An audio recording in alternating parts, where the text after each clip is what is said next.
हनुमान मंदिर प्रतिष्ठा उत्सव उद्यापित खुंटा ब्लॉक अंतर्गत डुकुरा ठारे श्री श्री श्रीराम भक्त पवनपुत्र संकट मोचन हनुमान मंदिर प्रतिष्ठा उत्सव खूब आनंद उल्लासर सहित सहस्र भक्तों समागम अनुष्ठित हो जाइछि।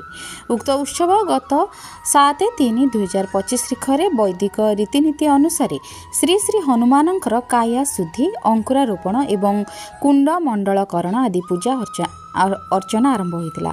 8/3/2025 तारिख दिन जलयात्रा घटा गमन ठाकुर स्नान नारायण यज्ञ 9/3/2025 तारिख दिन यज्ञ आरंभ सूर्य पूजा एवं इंद्रदेव समस्त प्रकार पूजा होता।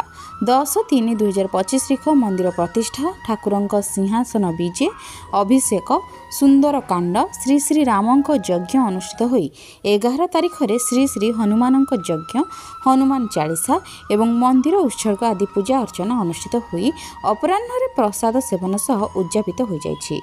उक्त मंदिर प्रतिष्ठा उत्सव मंदिर परिचालना कमिटीर सभापति श्री मनोज कुमार साहू प्रत्यक्ष तत्वावधान में दीर्घ 5 दिन धरी मंदिर परिचालना कमिटी पक्षर खूब निष्ठा एवं शांति श्रृंखलार सहित अनुष्ठित होइछि मंदिर प्रतिष्ठा उत्सव।